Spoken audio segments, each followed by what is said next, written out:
Jordan Peterson, what an influential character of our age. And what I'll be doing is a character analysis of Jordan Peterson. And for those of you that haven't seen my characterology or character analysis videos before, have a look. And what I'm doing here is I'm looking at the man, his body, his movements, and making an assumption about what his injuries are, what his instinct injuries are, what his childhood injuries are, and placing them into 5 categories.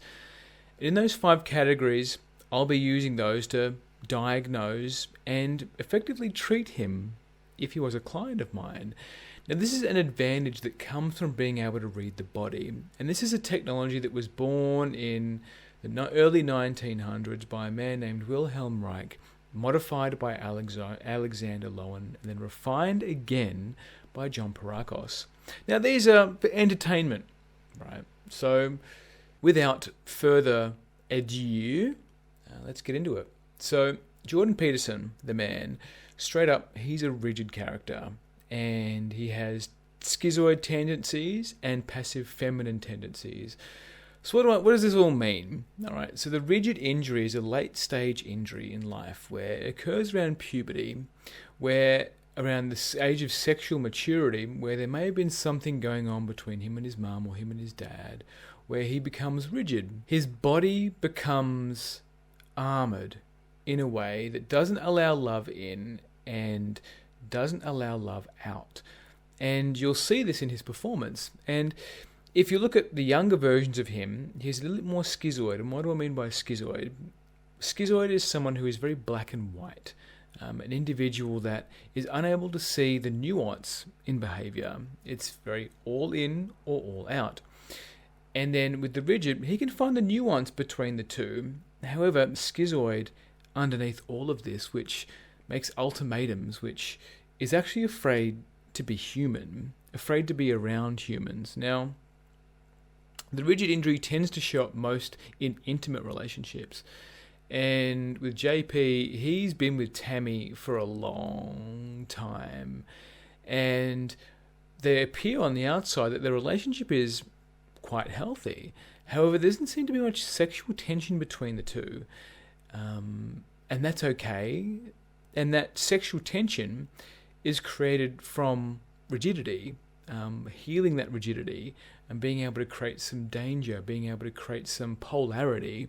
And the rigid's really good at creating polarity if they're attuned with their sexuality. So what happens here in character analysis and to heal that rigid wound, there needs to be a bridge between the pelvis and the heart. And in order to do that, you need to connect to your throat.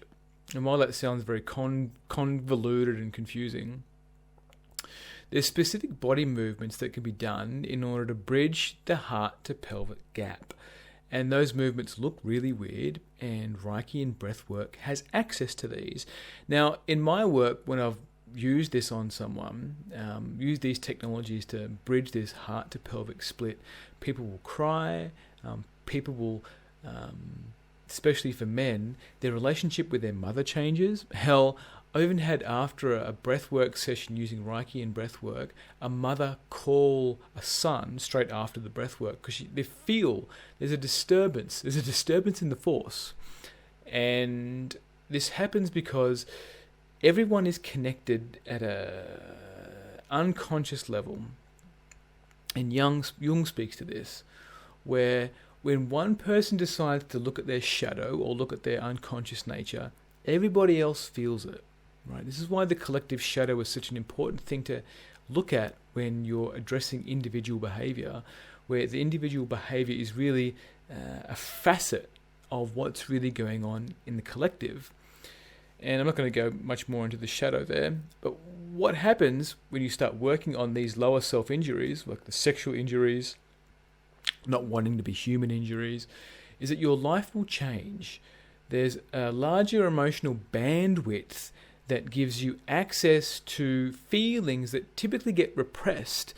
And if we're talking about repression, and I'm Jordan Peterson, rage is hugely repressed in Jordan Peterson. And in that rigid character of wanting to appear on the outside that he has it all together, this mask of sanity that he needs to deploy in order to appear credible and move in the worlds that he needs to move in.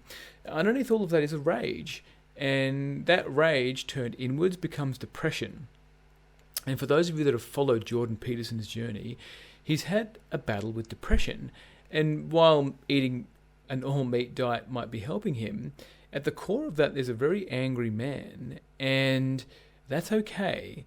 And what I see in mainstream therapy right now is an ignorance towards the body.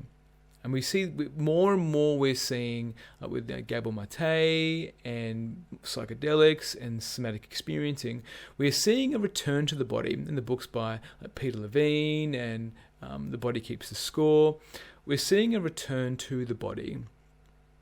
And what's happened since the 80s is some of this lower self-work, this is the kind of work that I do, the lower self-work, has been dumbed down, it's been filtered, it's been softened, it's been cotton-wooled, because we're living in an environment that's required helicopter parents, parents that are unwilling to allow their children to suffer, to learn. So you have a lack of resilience in the generations coming. And with that lack of resilience comes a entitlement that the world needs to be a safe place. And if we segue back over to Jordan Peterson and his experience of looking at the gulags and some of those terrifying books that he recommends, for example, Beyond Good and Evil, The Rape of Nanking, Gulag Archipelago, Volumes 1, 2, and 3, because Volume 1 wasn't enough. All of those books speak to the terrifying nature of humanity, right? And while intellectually knowing all of these things might stir that lower self in him, that part of him that knew that there was something wrong with humanity all along, and speaks to the monster that Jung speaks to as well, without embodying it, without being able to speak from a place of knowing your monster, it lacks the impact, it lacks the shock. For example, I did a podcast recently speaking to the lower self. The lads from that podcast knew how to hold it. Like, they knew how to be with this lower self because they've done enough work in their somatics, in their body, to be able to know that there's this monstrous part of humanity that exists. So, in the context of Jordan Peterson, what I see that is missing for him is his disconnect from humanity and placing his intellect as the guiding star of where humanity can go will leave him depressed. It will leave him in a melancholy state because he isn't allowed to enjoy life. And Jordan, for the most part, I don't know if this is a persona that he puts on or an act, he always seems serious. Like, this man is unable to put a smile on. I'm sure there's snippets of him smiling and crying, but it's not deep. There's not a deep felt sense of him there. I can't sense him and feel all of him. There's a thin veil of, I'm not allowed to do this. And that's the rigid. The rigid is unable to be with humiliation. And while he's learnt a lot of communication skills over his years, there's moments where he could speak in anger, and he doesn't. He doesn't use his voice in a way that would penetrate as I would use my voice, and he doesn't have to be like me, but there's something that's missing for him. And in that missingness, there'll be a fragmentation of who he is at the core. And whenever there's a fragmentation of who you are at the core, it's a risk of psychotic break. It's risk of mental illness. It's risk of it showing up in the body, whether it's in the joints or bones or skin or very early aging. And if I look at this suppression and repression and how it relates to Michaela, like Michaela, his daughter, this freak of symptoms that she's gone through and then recovered on the same lifetime, right? And epigenetically, you could argue, well, what was suppressed? What was suppressed in his family line? What was passed down? What hasn't been felt? What hasn't been felt in his dad's, in his mum's life, right? And I had a look at his dad and his mum, and they were like the average individuals. His dad had high degrees of masochism towards the end of his days. And then his mum, she looks like she's got that devouring mother archetype in her. She's got that energy of overlording. And in I saw Jordan Peterson when he was about 14 years old. This is a cocky little kid. He's very confident. I like that. I like that arrogance that comes in that Jordan Peterson's got. Like, I love arrogance. And in that, however, there's a missing part of him that's disconnected from his heart, and he can speak from an intellectual place without being able to embody who he is at the core. And like I speak to embodiment here, the schizoid injury is one of the hardest things to ground in. It requires you feeling the terror of annihilation. Like, do you want to be here or not? And a schizoid's defense is going into their heads. So if they feel emotionally overwhelmed, they'll go into their heads. And for the schizoid, going into the head is the safe place. And maybe you're someone who goes into your head. Maybe you're someone who finds that if they can just find a reason why, or you start retelling a story and justifying who you are, then that'll appear as well. Now, there's something that just popped into my head there, and some of Jordan Peterson's interviews, and he's been with Jonathan Pageau and sometimes with Joe Rogan, and he can talk. Like, JP can talk a lot. And if you ever have a look at the YouTube clip with Jonathan Pageau, Jonathan Pageau he speaks a lot about symbolism. Very fascinating man. And passive feminine. And with JP, in this interview, he was a solid oral. And by orality, this is one of the 5 types in characterology and character analysis, can overspeak. Like, they just continuously talk. And they're unable to be present because they're so living in their heads. And the rigid injury can invoke in all of this is competition. The rigid loves to compete. So if Jordan is placed in a room with someone who is of intellectual match or knows something that JP doesn't know, there would be a temptation for him to want to try and compete. And this could be an unconscious behavior. But if you're someone who unconsciously competes, then this is rigid behavior. Because for the rigid to fail at something, for the rigid to be humiliated, for the rigid to feel inadequate is like death to them. And when you see one of the first interviews he did with that woman from ABC or NBC, I can't remember who it was, and he says, gotcha. Remember that? Gotcha. That gotcha still exists in him. He hasn't changed his behavior. Or he has changed his behavior. He's edited his behavior. And this is what the rigids do. They continuously edit their behavior, and they wonder why they get depressed. They wonder why they have passive ideation. It's because who they are at the core is so fragmented, because they've become something they've not in order to be loved, in order to be accepted.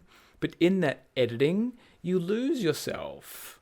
You can't edit yourself and be happy.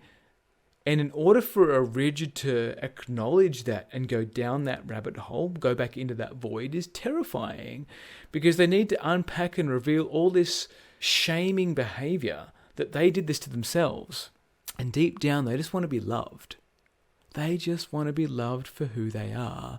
And I think JP, a certain level, feels betrayed by a lot of his colleagues for not standing by him in his journey from professor to famous influencer, an educator of our time, an educator who's given people a roadmap for structure, for a fatherless society, for a matriarchy, where we have women who are wounded, quite clearly wounded, running the show.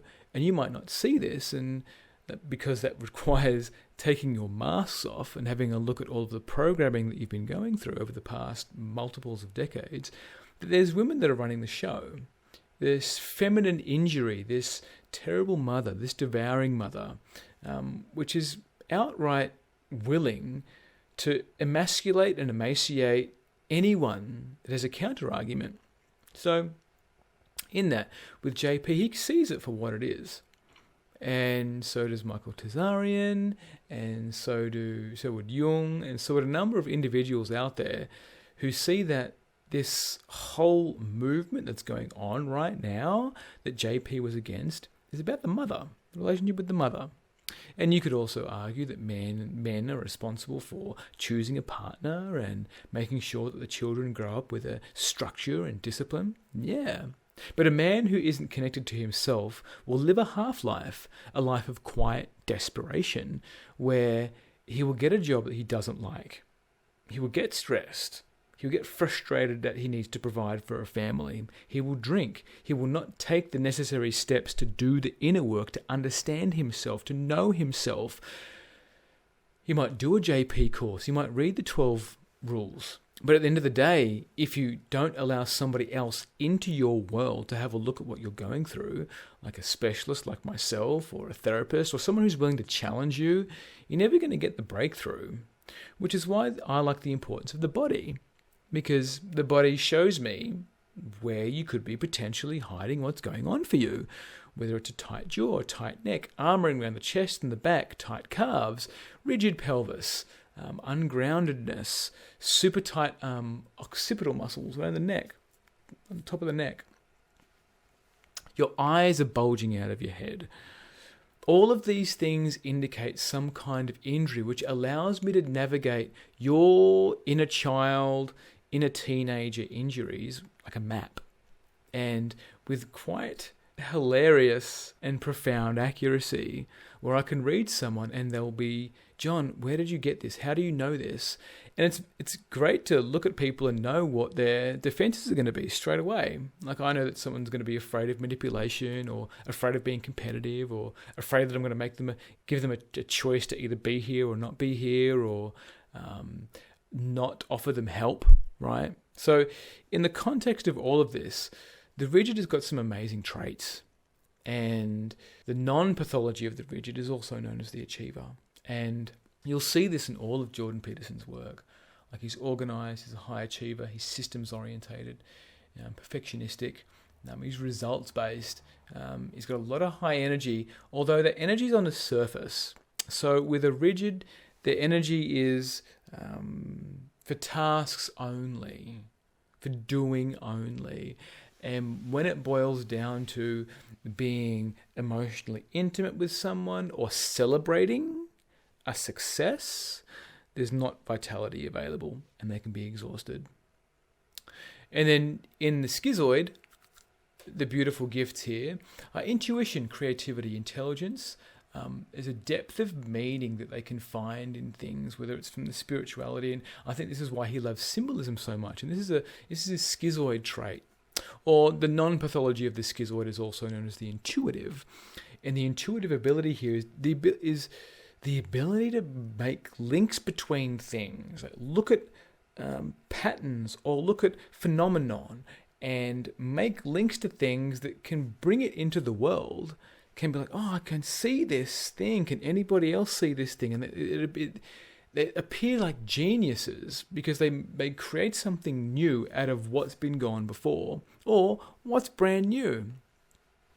So they're visionaries. Schizoids are visionaries. And they're very good at reading others and technical wizardry. So if you pair up the intuitive with the achiever, you have a very potent individual. And what can happen with the intuitive is they get stuck in the realms of fantasizing about making things and build task lists after task lists, but then don't have the energy to execute. They get exhausted. So there's an aloofness around the intuitive, and they have a real fear around not fitting in. And that not fitting in can push someone into books. It can push someone into discovery of things that are not related to humans. So in some of the books that he's read, that would just reiterate he's not fitting in, that humans are inherently dangerous and there's a monster. And yeah, there is a monster inside every individual. I made a post about this recently on Facebook, speaking to it's given the right situations, you will quite easily flick the switch on a gas chamber. Quite easily. Look at Abu Ghraib and other institutions where you put soldiers or individuals in enough anonymity or people in authority that want you to do a thing, you will do it. We just saw this with the recent lockdowns. people went lunatics, became lunatics when authority told them that this is a thing, you've got to be obedient. And look what's happening now. The veil is dropping. The veil is falling. The falsities of the institutions, the falsities of people with credentials that can't think for themselves. Because if they thought for themselves, they could lose their credentials and then lose their safety, lose their ability to pay for their mortgage, lose the ability to buy the things that they want to buy, feel like the provider in the home. They'd lose their independence because they lose their credibility and they lose their credentials, right? So this is the monster that I think Jordan Peterson has made so mainstream in his ability to lead. His ability to take what he can see, turn tragedy of him being questioned by his colleagues and being thrown under the bus around not being politically correct, because he sees what speech is, he sees the importance of speech, he sees the importance of conversation, and he's turned something that was an apparent tragedy into something that's worked for him, and I have great admiration for that. This is the beauty of what the rigid can do. They can turn something that's challenging, they see it, they put on that saddle, they put on that cross, and they walk. And in that, a rigid's got, they won't surrender. So the negative intent here, and what do I mean by negative intent? There's part of them that pushes them on. There's part of them that doesn't allow them to stop. There's part of them that denies them celebration, denies them presence, or denies them requests of love, is I won't surrender. And then with the intuitive is I will be split. I will not be together. I will always be apart. I will always be separate. And you can see how that shows up. He pulls his family close, and I don't know if he's got any close friends. He might look like he'll have friends, but they're arrangements. A rigid loves arrangements, like agreements. How useful is this person to me to fulfill my goals? That's a rigid thing. How useful do I need to keep you on my books because at some point in the future I might need you? That's a rigid thing. So, wrapping up here, the defenses of the rigid is to become even more and more perfect. Even more perfect. And in order to do that, you edit your behavior until you're okay with just who you are. And there's a grief, humility, and rage there underneath all of that when you stop needing, unconsciously perpetuating this perfection, like iterating your behavior, trying to argue more intellectually, trying to persuade your point or put your point across with even more study references so that you have this magical weight that you're right. It's a rigid thing wanting to be right. And then with the intuitive, the schizoid part here is disassociating and daydreaming. And not a daydreaming in a way that's consciously present to your daydreaming. Daydreaming in a way that you lament, you get nostalgic, you catastrophize, right? And the stuff that Jordan's read, I see that he has the technology in him and the structure in him to catastrophize about the future of mankind. And if I saw some more hope out of Jordan Peterson, I think I'd see that there was a tipping point here. But right now, what he sees and what he speaks to and how he speaks to things, like this schizoid injury is solidly in the defense. His achiever is, I'd say, mostly 60% non-pathology and 40% pathology. His most dominant speaking side of him comes from the intuitive, that schizoid split. And then his deeper relationships and his ability to relate to people is more of his achiever, his rigid. So in all of these, if I was to treat Jordan Peterson, what I'd do is get him on the massage table. I'd be getting my elbows in, I'd be getting my massage gun into him, most likely his calves, and I'd encourage him to express his rage, this wrath, this monstrous part of him that he's denied because he's an intellectual. And then after that, I'd work his jaw and get into his jaw. And if he has TMJ or something or grinds his teeth, that would also be fascinating to know. But the rage that's held in his jaw and then behind his neck, behind here. And all of these spots, like if you're someone who is a massage therapist and you think that you can go into these places, then, this isn't medical advice, but you need to trust yourself. If you don't know how to trust yourself, then I'd say that you're instinct injured. And if you're instinct injured, I'd say you're very easily manipulated. So in all of that, do you want to learn how to trust yourself? And in that, do you want to know what your instinct injury is? And in all of that, the more body work that you get done, the more you can embody what's really going on inside of you, the greater bandwidth that you have to trust your instinct.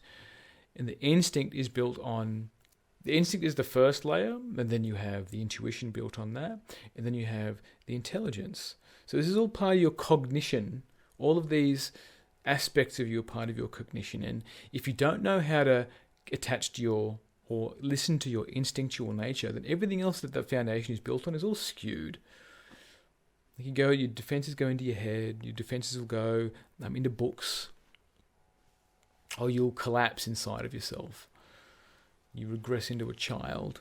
So back to treating JP, I do Reiki and breath work to open up his heart, and then I get into a lot of hitting and really owning his rage towards his dad. And he might say that he's got an amazing relationship with his dad. He sorted out all of his problems. It's bullshit. So what happens in a lot of this work is, in psychology, you will map it out. You might have a little bit of feelings. I had this conversation with my dad, and I reframe it or feel the feelings, but it's not depth of feelings. There's not a depth of feelings that's available in an office, right? And therapists tend to become therapists to avoid healing, and not everyone likes to hear that. Healers avoid getting healed. They really avoid looking at what's going on in themselves because they're too busy trying to heal everybody else. So for me, I've got an army of people that help me.